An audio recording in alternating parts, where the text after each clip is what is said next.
Hello and welcome to another episode of Marketing Sherpa, Marketing Research in Action, where we take a look at some of our marketing research, talk to an industry thought leader to help you put it into action. Well, today we're going to be looking at data from the Marketing Sherpa 2013 Marketing Analytics Benchmark Report. This report is sponsored by Paramore, and I have on the line with me today the Content Director from Paramore, Scott Hutcheson. Scott, thanks for joining us today. Hi, thanks for having me. I am live here in our studios in Jacksonville Beach, Florida. Scott's up in Nashville, and so we're going to be talking across the distance about ways that you can put analytics into action. So let's take a look at some of our first data, shall we? So if you take a look here, we asked marketers about their non-analytical decision-making strategies. And not surprisingly, right at the top, people are relying on that old golden gut, their gut instinct. So I always kind of think of the movie Moneyball when I hear about marketers relying on that marketing gut, about the, if you haven't seen it, the trainers are around the room, they're talking about the different players and their girlfriends and trying to decide how well the players are going to perform based on that. And then they took an approach, very analytical, looking at some key metrics, and they were able to improve the team. So Scott, in your experience, where can marketers fall down when they're trusting their gut instincts by looking at their analytics? I think one of the main areas is that they'll look at a particular number that's up or down and decide, oh, we need to do some sort of marketing tactic to do that. We had a client who's, because they had a new site, their overall traffic numbers were down and overall visitorship was down, and so they came to us and said, do we need to do more? Do we need to do more AdWords?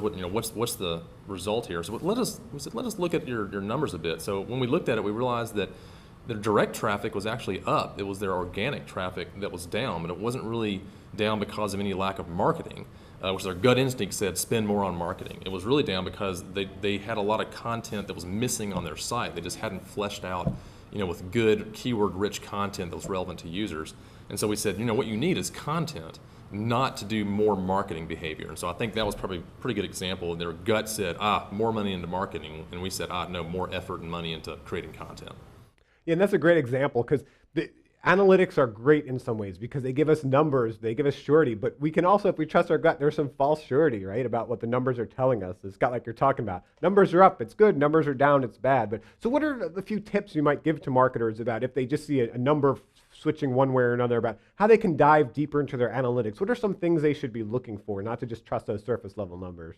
They should be looking for just, relationships between those numbers. If you isolate any number and it goes up or down, and I think, when I'm looking at analytics stuff, I know Google happens to do this. It'll show like a green arrow up. Hey, up is good.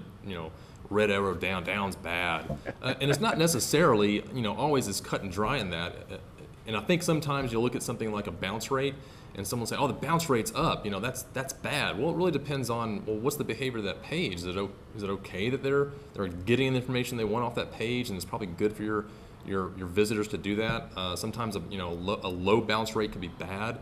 Maybe they should be bouncing, but the thing is they're searching around your site and they can't find what they need.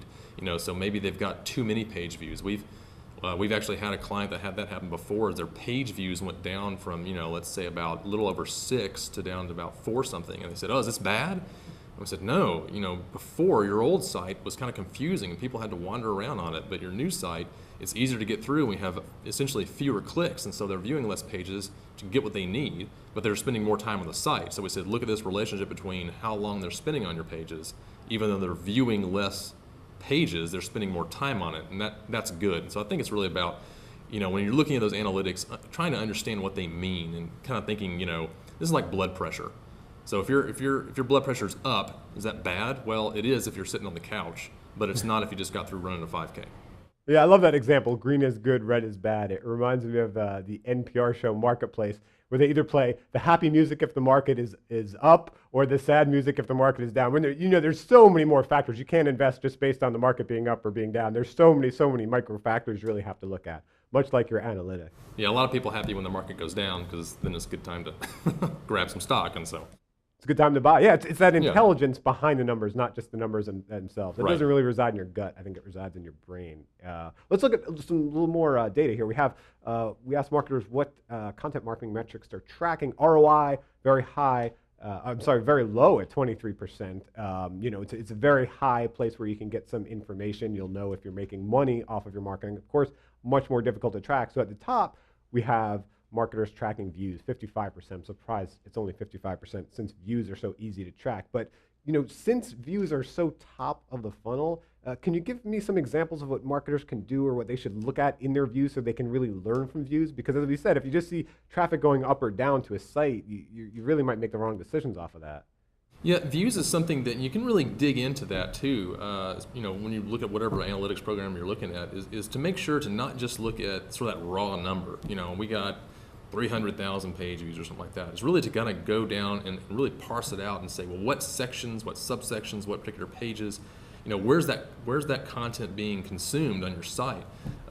We had a client that had, let's say, it was about 2/3 of all the content on their site was only serving about 6% of the views, and so essentially that just told us that it wasn't valuable. And the placement was good; it wasn't any different than the other content on the site. It wasn't a problem. Behavioral analytics showed it wasn't a problem that they couldn't find it. It's just that it wasn't valued. And so when we gave them those numbers and said, look, this content over here is serving 75% of all the page views, and it's just this little piece of content, but all this other content's not really serving much. And they said, oh, this is such a revelation to them that now on a C level, they're kind of looking at, well, do we need to sort of look at our editorial policies and what kind of content do we need to produce? And so it really made a big shift, at least a potential shift for them, because they were able to look at specific page views of specific pages, not just sort of looking at that giant number and saying, we're serving lots of pages. Yeah, and that's a question I get from marketers all the time about content marketing. What type of content should we be producing? So I think Scott gives an excellent example of looking at your analytics, seeing what content you're producing and how it's working already in the marketplace. And where is that diamond in the rough content you're producing, right? That little bit of content that is giving you that outsized return because so many marketers or so much of your audience is looking at it. So let's take a look at one more chart here where we see marketers, what are their most important objectives? And not surprisingly, 2/3 of marketers at the very top there telling us acting on data to improve marketing performance. And that's really what we're talking about here, right? You can't just look at the data. You can't just guess. You have to be able to act on it. I like to think of this as some marketers look at analytics at like Tom Brokaw or a newsman reading the news telling you what had happened. But you want to be like the weatherman. You want to be like Al Roker, looking at some information and then predicting the future, predicting what is going to happen. So Scott, how can marketers look at some of their data, perhaps around conversions, see what had happened in the past and use that to be that weatherman, predict some changes that are going to affect the future? I think one of the ways is, it's in simple stuff too. I think this is something that acting on data feels like there's a bunch of dollar signs behind it.